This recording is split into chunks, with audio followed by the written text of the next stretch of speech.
président Macron nous les fera toutes subir. Il faudra, comme on dit, qu'on boive le calice dans cette république laïque, où le président de la République passe du Vatican à la loge maçonnique. Il faudra qu'on nous la fasse boire, la coupe jusqu'à la lie. Ce mercredi, pour être précis, 7 mai, le président de ce qui nous reste de République, M. Macron, va recevoir, et on se demande bien pourquoi, le président autoproclamé de Syrie, Ahmed El-Shara. Ancien djihadiste, il fut à la tête du front sinistre Al-Nosra. C'est l'homme, vous savez, qui ne serre pas la main des femmes, mais qui a en revanche serré beaucoup de coups. Il va être reçu sous les ors de l'Élysée par le président Macron, qui, pour lui permettre de venir jusqu'à Paris, a été obligé de faire une demande d'exemption de sanctions auprès des Nations Unies. Et oui, parce que ce président autoproclamé de la Syrie est considéré comme un terroriste et il ne peut pas voyager comme il le veut. Donc il a fallu que la France demande aux Nations Unies des permissions spéciales pour que celui que l'on considère comme un terroriste puisse venir en France. C'est calamiteux, c'est honteux, quand on pense à tout le mal que le terrorisme radical islamique a pu faire et à tout le mal qu'il fera, qu'on puisse recevoir avec les honneurs un tel personnage. Ça dépasse franchement ce qu'un esprit normal peut concevoir.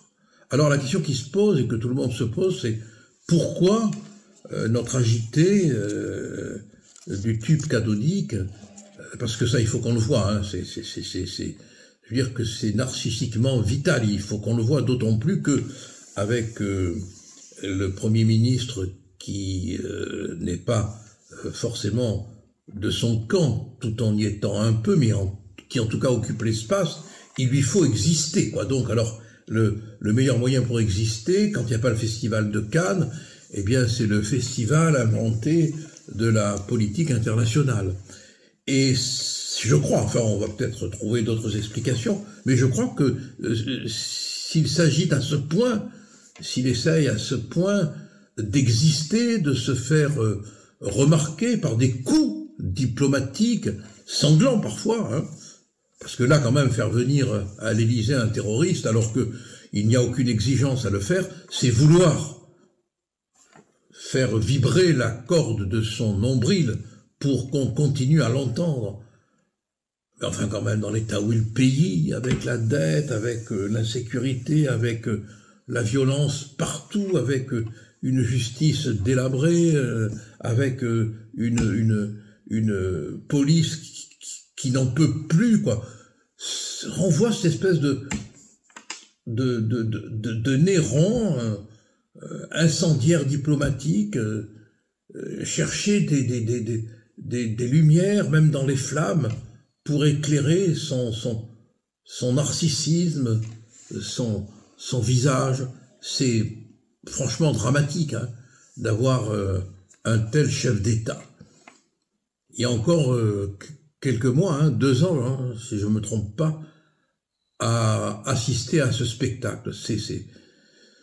C'est terrible quoi pour la France et ça pose toute la question de cette constitution qui donne des pouvoirs exorbitants à un président de la République, mais elle avait été conçue pour des hommes d'État, pas pour des enfants, voilà, pas pour des enfants. Bon.